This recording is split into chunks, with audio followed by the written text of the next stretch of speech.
evening, family and friends. Tonight I'm going to do a demonstration speech about how to create our famous Rexash meat dip.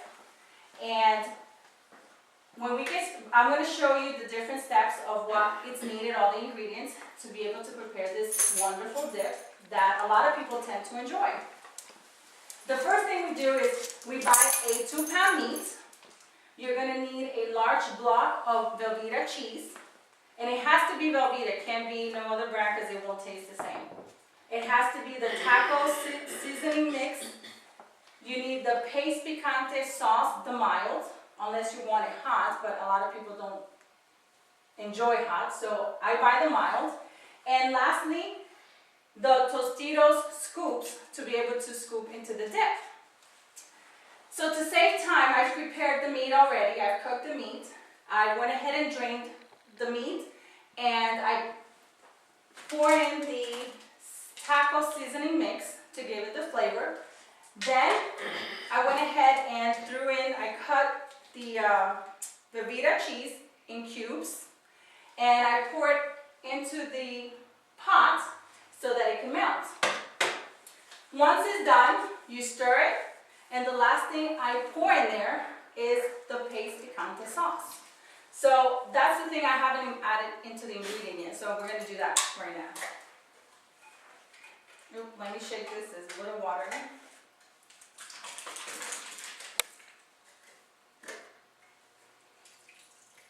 And I don't pour the whole thing. If you buy a big jug like this one,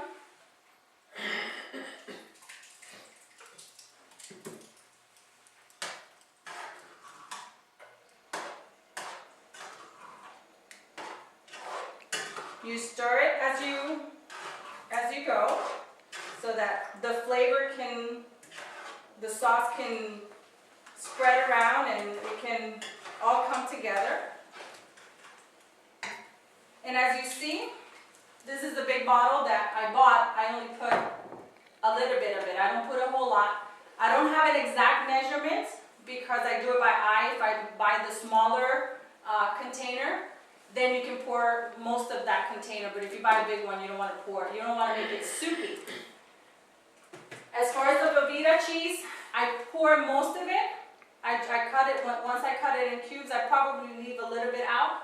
Some people like it with more cheese, others don't. So it's kind of like depending on what your flavors are, what you enjoy, what you like to taste. So I don't put the whole thing, but I buy more than the average, the smaller box, because you're going to need a little bit more than the smaller box. So that's why I said that to get the larger block. And then you can use the remaining Velveeta cheese for another occasion.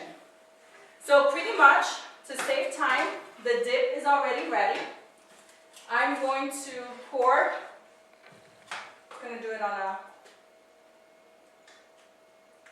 a bowl, but I'm going to put it on a plate, and I'm going to show it to the camera. And that's what it's supposed to look like. And I'm going to add some chips around it. And who wants to be the first person that wants to try it? Okay. So let me know what you think.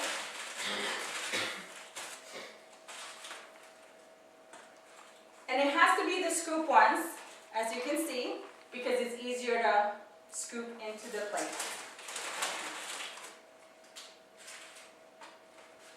So my first serving is going to be, you can have the plate. That's for you. You can enjoy the whole thing. Yeah. Okay. Is it good? Okay. So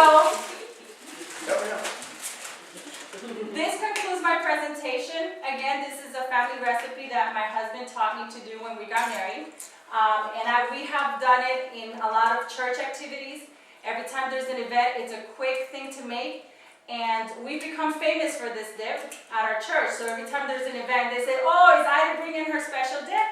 And normally I say, "Yes, I am. I can bring and I can make the special dip." And it's become something that they've enjoyed, and I've enjoyed doing it. And I have really enjoyed hearing them how much they enjoyed it, enjoy having it. So it's something that we've done for the last several years. So I hope that those of you that are in class that have never done this type of dip, if you would like to do it, you guys are going to have a great time preparing it, and you can also share it with your friends and families. Thank you for this time.